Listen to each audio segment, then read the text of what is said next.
Hauek blogean dauden lehen asteko ariketak dira. Guztietan zuriak mugitzen du, eta xake matea eman behar du hurrengo mugimenduan.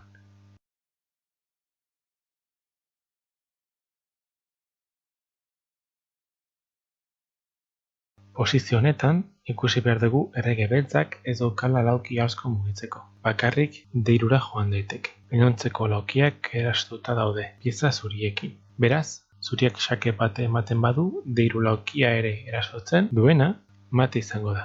Eta hori, lor daiteke dama B3.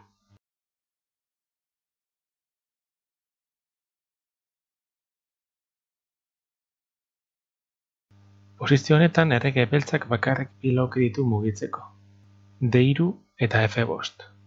D5ko zaldiak E3 eta F4 kontrolatzen ditu. F3ko zaldiak D4 eta E5 kontrolatzen ditu.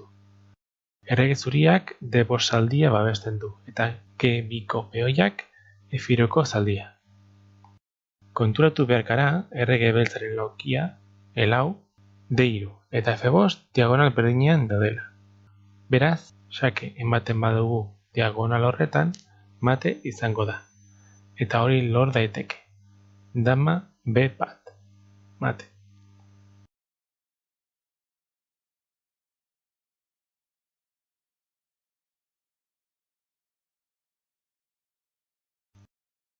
Aurreko analisi berdina egiten badugu, ikusiko dugu errege beltza bakarrik F7 eta D5 mugi daitekela.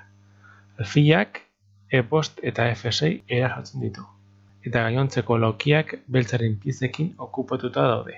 Beraz, A2 G8 diagonalean xake ematen badugu, mate izango da. Eta hori lor daiteke. Dama G8, mate. Hau mate da, ezin delako pieza beltz bat bidean jarri.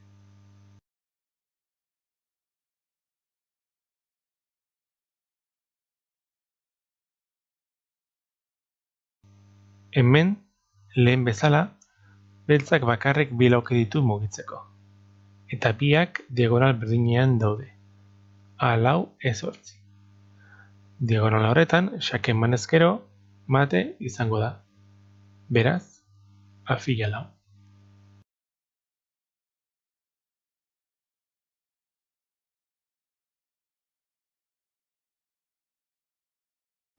Hemen, errege beltzak lauki asko ditu mugitzeko.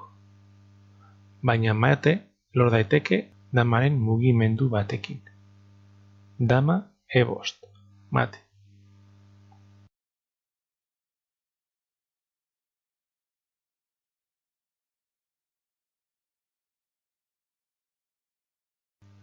Hemen errege beltza C7 mugi daiteke.